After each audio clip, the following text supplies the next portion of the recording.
I've been super excited to do this video ever since Mazda told me they were going to be sending me the new 3 hatchback turbo. And people have been calling this the new and reincarnated Mazda Speed 3 hatch, a true GTI fighter hot hatch. And today, the chips are down, the cars are here, and we're going to see how the new turbocharged Mazda 3 hatchback stands up to the benchmark VW GTI. Let's get to it.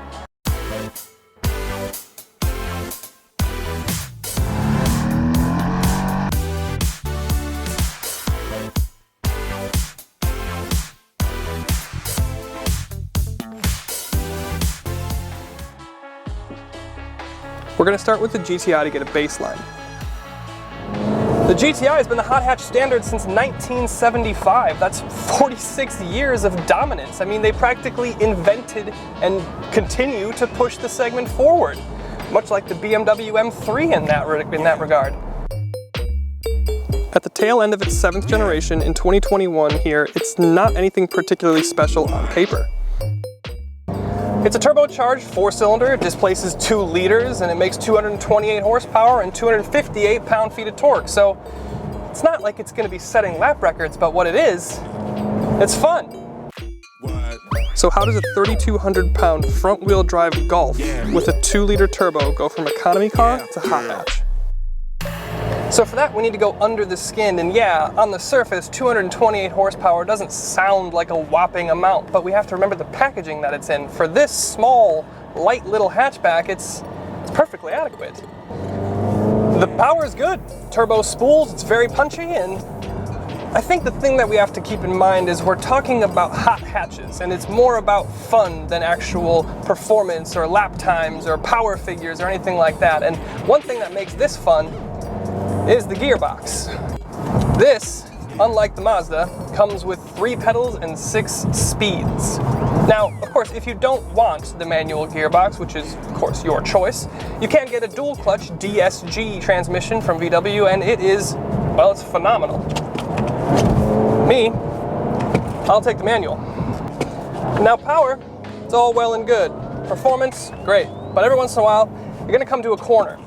And that is when it's nice to have the lighter GTI here. And when I say lighter, yes, it's the most heavy, it's the heaviest that it's ever been, but as opposed to the Mazda, it's a couple 100 pounds lighter, and that is due to the fact that you don't have an all-wheel drive system. It is just front-wheel drive, but you also have an all-important limited slip differential on your front axle. This manages your torque, keeps you nice and in line, and, well, keeps you on the road. Now, of course, yes, being a front-wheel drive vehicle, it will have a tendency to understeer at the limit on power. However, it's a GTI. No shit. The result is something surprisingly peppy and engaging to drive. However, it's not all roses, because purists and VW enthusiasts think this Mark 7 GTI is a little bit too refined, it's a little bit too mature in a segment that's really all about having fun. It takes itself a little bit too seriously. You get adulty things like leather seats, digital cluster, and a usable back seat, and a spacious hatch. But that's not all I mean. The devil is in the details, and in the details, this thing is exceedingly German. Exquisite stitching, remarkable craftsmanship, and materials you won't find in competitors. So what are people complaining about? Well, for similar money, you can get something like a Hyundai Veloster N, which comes with a ride that will shatter your spine, exhaust that will get you evicted, and an interior designed by Fisher-Price. So grown up or not, the question isn't, is the GTI a good car? The question is the GTI still the king of hot hatches? And speaking of something that's grown up, there's a little Mazda from Japan over there that's getting ready to prove itself.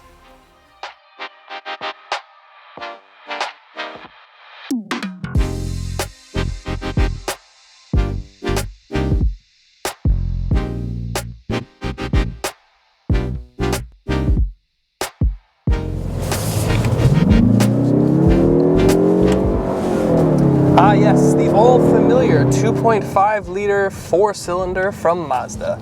They put this thing in goddamn everything in their lineup, so it's been refined and ironed out to an insane degree. And while as of late, Mazda is known for their beautifully sculpted exteriors and their, well, ridiculously luxurious interiors, The brand used to stand for something else.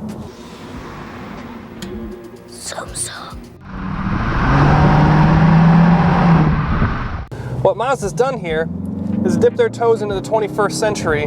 Now, they've taken that 2.5 liter turbocharged 4-cylinder that they had in the Mazda 6, makes 250 horsepower and 320 pound-feet of torque on premium gas in that application, and they've put it here. And that's a good thing because this is lighter than the Mazda 6. However, it's 3,400 pounds, which still makes it heavier than the GTI by a couple hundred. And this is where the real nuance of this comparison comes in, because you have to ask yourself the question, do you want a lighter, less powerful front-wheel drive GTI, or do you want a heavier, more powerful all-wheel drive Mazda 3? And if you're not convinced, maybe this will show you. You can't get the turbo Mazda with 3 pedals. It's auto only. And while I do hear the boos from the enthusiasts coming already, let's remember this thing is incredibly torquey. And yeah, it goes through a less sophisticated, maybe not quite as good 6-speed automatic gearbox, and you'll have some all-wheel drive drivetrain loss. This thing is still, by any stretch of the imagination, pretty dang quick. Now the turbo doesn't spool quite as quick as it does in the GTI, and the gearbox doesn't change down quite as quickly, and you can overcome some of that with a manual and your manual inputs on your transmission, and in a sport mode it keeps your revs higher in the band. However, when the power does come in and the turbo does spool, well, this thing overcomes you with a wave of torque and power that's really just kind of baffling, to be honest. I mean, 320 pound-feet of torque in something at this size is, well, it's not nothing. Now, the other thing to note is that this, like I said, is about 200 pounds more than the GTI. And in a segment like this, these are not big cars, so that 200 pounds is pretty noticeable. But for all that extra chonk, you do get something for it. You get Mazda's Skyactiv G-vectoring all-wheel drive system. And I gotta say, it's pretty good. Now, of course, it is front-wheel drive bias, which means at the limit, under power, well, you're gonna get understeer, but you do in the GTI too. The only thing that's really missing is, well, a limited slip diff on here. So punch for punch, the Mazda seems to be keeping up with the GTI, but there's that whole matter of what the name hot hatch signifies. And the Mazda 3, much like the GTI, is at risk of being too mature for the segment. While Veloster Ns and WRXs are out spray painting mailboxes and ding-dong ditching, this is at home with a nice small batch porter. The Mazda even looks the part more than the GTI. However, it's got a smaller back seat, smaller hatch, and while the odometer says less than 5,000 miles, I've heard a lot of rattling from the headliner as if I were to have left some sunglasses in the little cubby. I didn't. Either way, let's get these two back together and talk final thoughts. So what it continues to come down to is that term, hot hatch. And it means something different to whoever you ask, but to me, it means that it does the fun, zippy, peppy backroad driving just as well as it goes to Costco.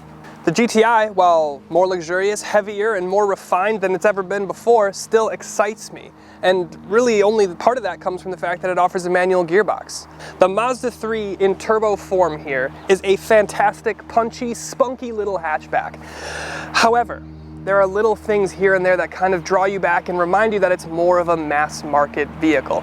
It seems more like they've taken more time into the design and the fact that they've kitted it out with all-wheel drive, and for those things they've kind of sacrificed the engagement. It's a little bit heavier, it doesn't quite go around a corner as much, it doesn't offer a manual trans, and for some of those reasons it just doesn't quite tick the box of hot hatch for me. Of course, you're free to draw your own definitions of what hot hatch means for you. For some, this is going to be the perfect combination of performance, style, and power. But at the end of the day, what it comes down to is both of these fully kitted out will top 35 grand, which is a lot of money. But base for base, Mazda 3 Turbo, 31K, GTI, 28.5. Another point for the GTI. Thanks so much for watching, guys. I hope you enjoyed the video. If you did, I'll see you next time.